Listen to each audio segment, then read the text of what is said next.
Bonjour et merci de nous retrouver sur le plateau d'Un cœur qui écoute, votre émission de spiritualité. Aujourd'hui, nous avons un bout du Nouveau Monde qui vient nous voir, c'est Ziza Fernandez. Bonjour Ziza. Bonjour Cyril. Alors Ziza, merci d'être venue du Brésil pour partager votre témoignage de foi à toute la francophonie. Alors en 2013, on vous a vu et entendu chanter devant le Saint-Sacrement et devant le pape François lors des JMJ de Rio. Oui. Alors vous êtes chanteuse, auteur-compositeur, musicothérapeute, professeur, mosaïste, il y en a Beaucoup de plein. choses. Mais ce qui vous plaît le plus, c'est de chanter pour évangéliser. Oui. Alors vous allez nous raconter votre chemin de foi, nous raconter ce qui vous pousse à chanter comme ça. Oui. Mais juste avant, je vous invite à chanter À chanter. un air, s'il vous plaît. Ok. Une chanson avec un petit morceau de parole de la petite Thérèse. Ce qui plaît à Dieu, ce qui plaît à son cœur, est-ce que j'aime ma pauvreté et ma petitesse, o que agrada a Deus em minha pequena alma é que eu ame minha pequenez e minha pobreza. C'est l'espérance aveuglissante que j'ai en son amour et sa miséricorde é a esperança cega que tenho em sua misericórdia.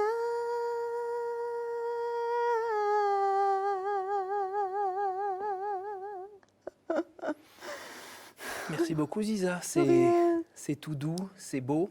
Pourquoi vous avez choisi ce texte ? Pourquoi c'est ma vie? Parce que c'est une grande vérité dans ma vie, c'est une réalité que je vivre tous les jours.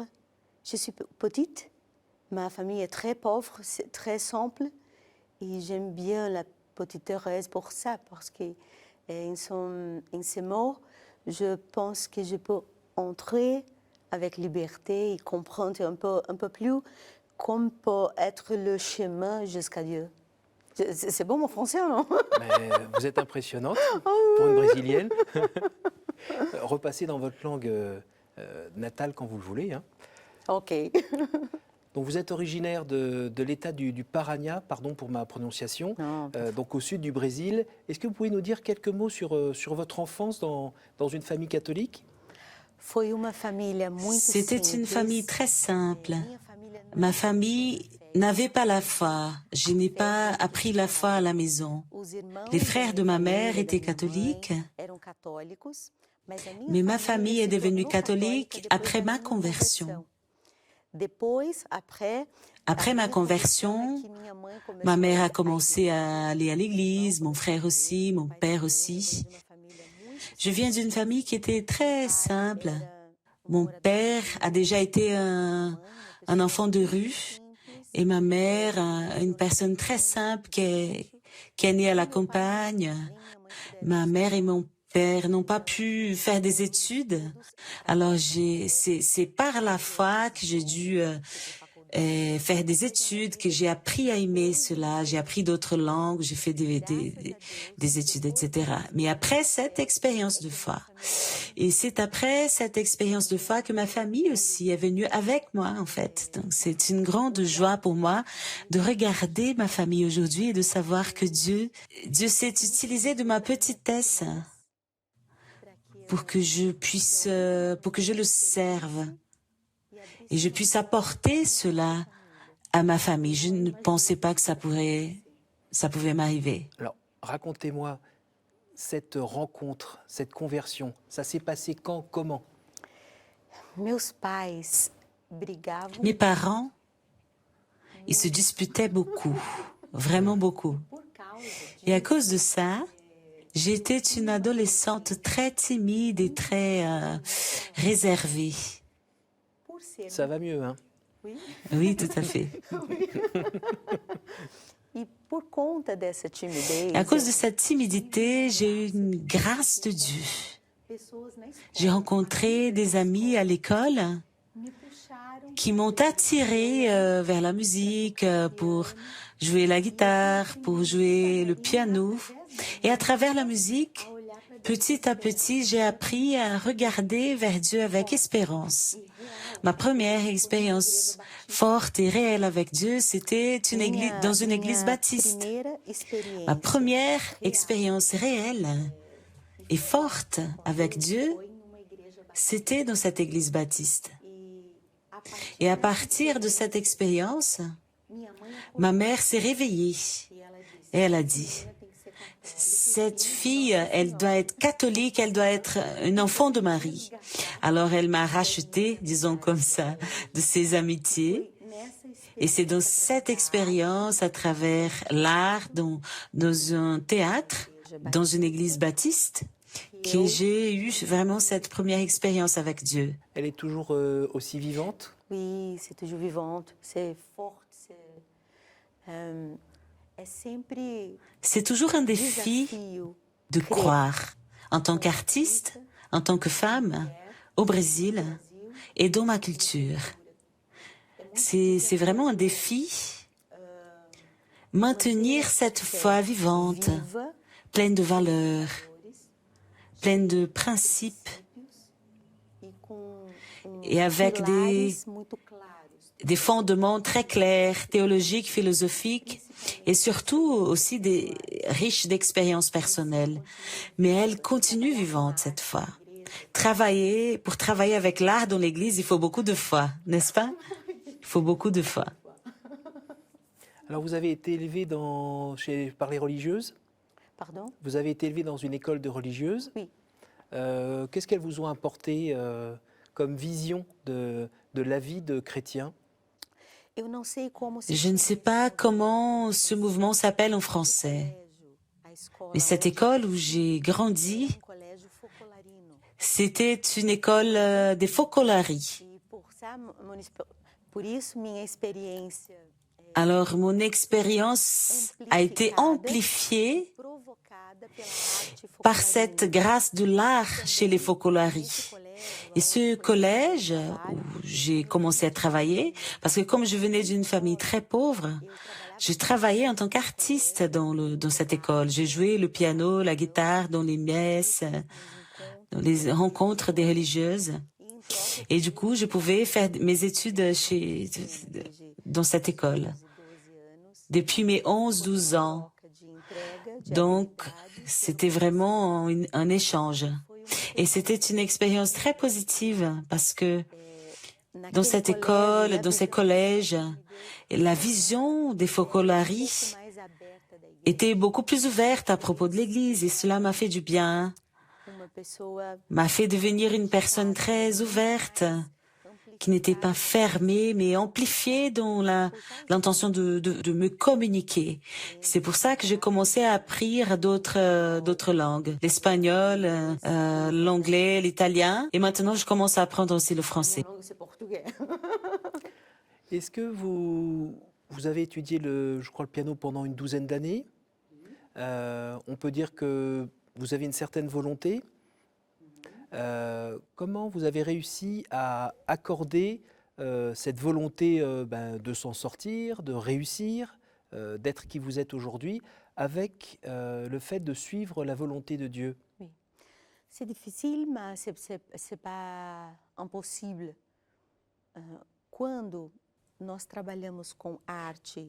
Quand nous travaillons avec l'art et nous faisons de la beauté notre objet d'étude, c'est très intéressant de chercher les limites, un début et une fin. Quand nous étudions le piano classique, la musique classique, c'est très intéressant de comprendre que dans des moments différents de l'histoire de l'humanité, il y a un début et une fin de la recherche de ce genre de beauté.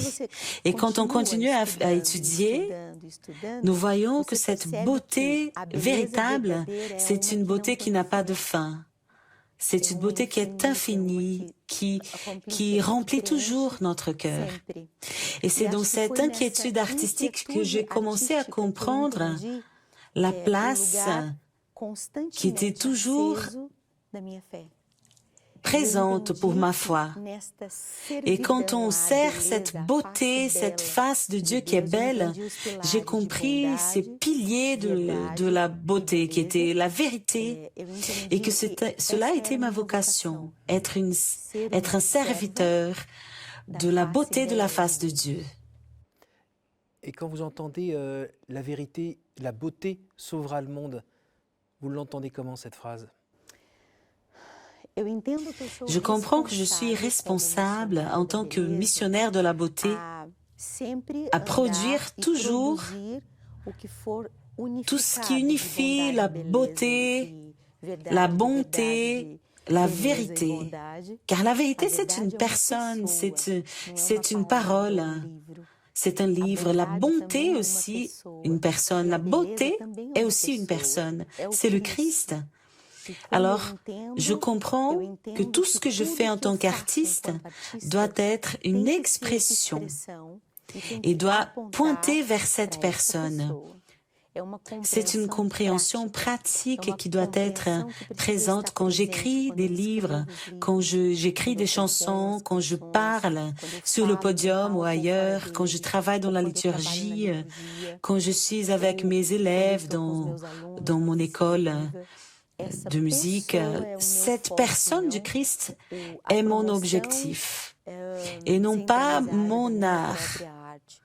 Je ne sais pas comment dire cela en français. Je suis comme un serviteur de la beauté. Je montre quelque chose qui est vraiment mieux que moi, plus important que moi. La création, on parle d'inspiration, on parle de souffle. Oui. En tant qu'artiste chrétienne, ce souffle, il a un nom, il a une origine. Pour vous, c'est le Saint-Esprit, c'est quoi ? Hier, quelqu'un m'a fait cette demande. Qu'est-ce que c'est l'inspiration en portugais? Et eu sempre penso que l'inspiration artistique, par elle-même, qui dépend de ma connaissance, de mon champ de recherche, mon champ de culture, là où mes yeux peuvent voir humainement, cela est ma responsabilité, cette inspiration.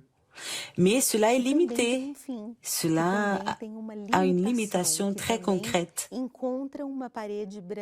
Il y a un mur à un moment donné et on ne peut pas dépasser ce mur-là. Mais quand je pense au souffle de l'Esprit, lui, il me fait dépasser ce mur de création. Ce mur qui, humainement, est toujours une angoisse. C'est toujours un lieu de souffrance et de manque d'équilibre, de désintégration psychologique. Alors, je pense à l'Esprit Saint vraiment comme celui qui est responsable constamment d'un souffle qui me fait dépasser ce mur. J'ai l'habitude de dire que cette inspiration, ce souffle de l'esprit dans la vie de l'artiste, dit toujours qu'on doit faire un pas, même quand il n'y a pas de sol, on n'a pas où le poser, ce pas. Après avoir fait ce pas dans la foi, on va comprendre qu'est-ce qu'est cette inspiration. Parce qu'il n'y a pas d'inspiration par le souffle de l'esprit sans avoir un risque. Mais cette sensibilité à ce souffle de l'esprit doit être construite par la culture, par la philosophie, par la théologie avec un bagage très concret. Pour que je n'ai pas un art qui soit tourné vers moi-même, vers mes intérêts et vers ce qui me touche à moi. Alors, cette inspiration que vous ressentez, que vous pensez, que vous vivez avec tout votre corps, en même temps, après, quand elle ressort, vous êtes un peu filtre. Oui. Est-ce qu'il y a des moments tout au long de, si on regarde ces 25 ans de carrière là, qui sont, voilà, je suis désolé, hein, vous avez commencé très jeune, c'est pour ça. C'est pas besoin de parler voilà. ça de la télévision. Alors toutes ces années de Oui. carrière, est-ce que vous avez vu des moments où finalement le filtre était un peu bouché, dans le sens où l'inspiration, ça, c'était peut-être moins le souffle de l'esprit qui passait, parce que c'était plus vous? La souffrance, c'est la meilleure chose qui peut passer à un artiste. Souffrir et voir les choses comme on n'aimerait pas voir, comme on n'aimerait pas qu'elles soient, c'est une limite qui est très importante. Une limite qui est très importante. Cette expérience divine de l'artiste, cette expérience de l'artiste avec le divin passe par son humanité et ses limites. Et c'est là que nous écrivons les choses les plus belles. Vous êtes en train de me dire que là, avec votre joli sourire, votre air épanoui et votre belle voix, vous avez encore des épreuves dans votre vie? Beaucoup. Oui, parce que a alma humana encontra alegria. Parce que l'âme humaine rencontre la joie, cette joie constante, malgré l'état de la souffrance. La joie, c'est un choix. Ce n'est pas un état des sentiments. Mes sentiments, ils peuvent varier. Je peux avoir des souffrances. Je peux peut-être vivre des choses difficiles, peut-être maintenant. Mais ma joie, elle doit habiter dans un endroit beaucoup plus stable que ma satisfaction superficielle. C'est un pas de maturité spirituelle et c'est une façon de mûrir qui est très importante et qui m'a beaucoup changé la vie. Ayez en vous les mêmes sentiments du Christ Jésus. Tu te rappelles de cette parole dans la Bible? Les mêmes sentiments du Christ Jésus. Ce ne sont pas que des sentiments de réactivité face à la réalité, mais vraiment, ça fait partie d'une relation avec le divin, d'une confiance. Vou mais devagar, je vais un peu plus doucement. Tende em vós os mesmos Ayez en vous les mêmes sentiments dos quais esteve movido Cristo de Jésus-Christ, qui ont conduit le Christ. C'est une réalité où mes sentiments divins d'alliance avec le Christ doivent être stables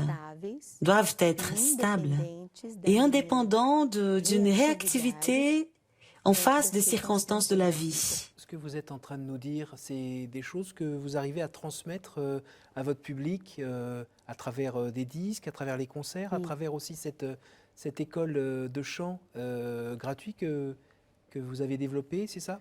Oui, aussi. Mais dans Officina, nous travaillons avec les artistes. Nous travaillons tout le temps pour mettre dans la tête des artistes que c'est important de savoir que l'art, c'est pas seulement une expression de moi-même.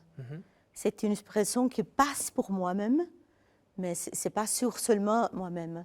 C'est sur Christ. Ça permet d'éviter d'avoir, comme on dit chez nous, la grosse tête? Peut-être, oui.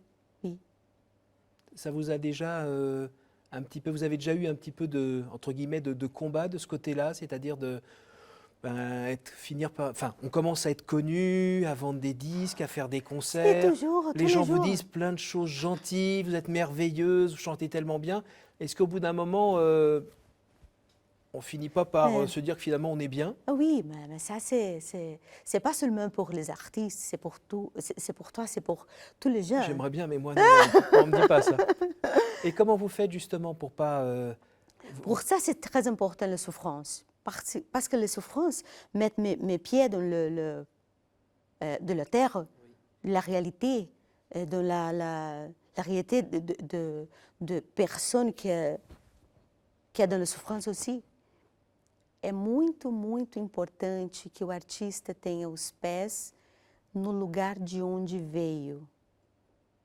Je ne peux pas oublier de mes parents, de mes familles, de lieux d'où je viens.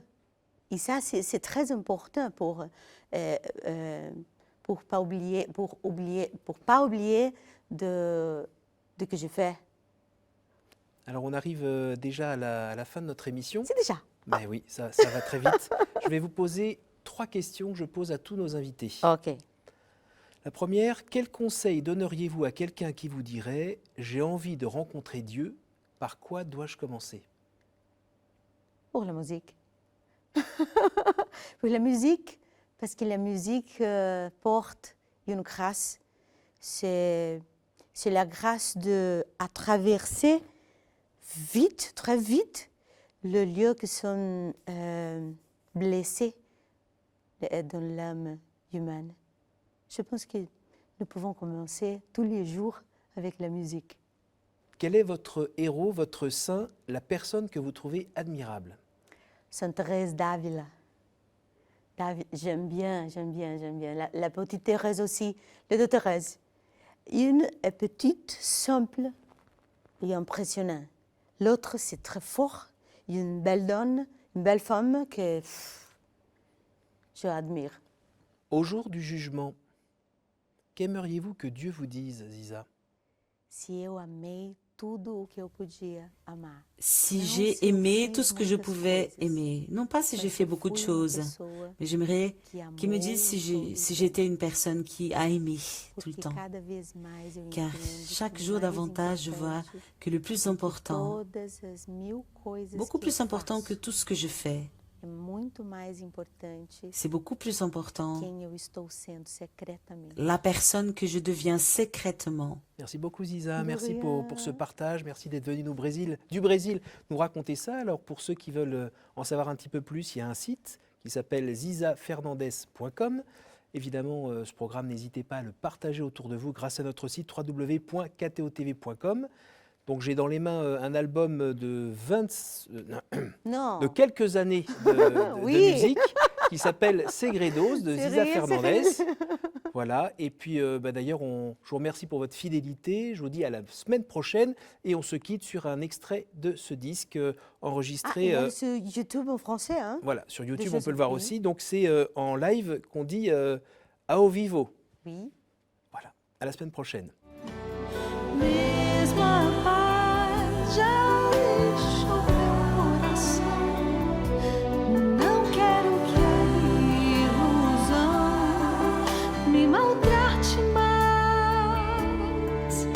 Vitória,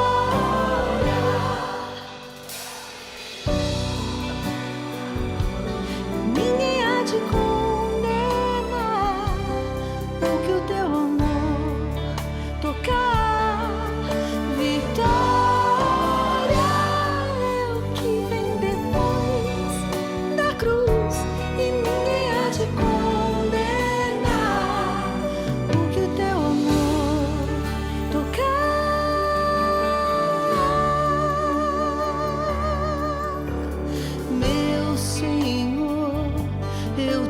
Ofereço a dor que existe hoje em mim, que parece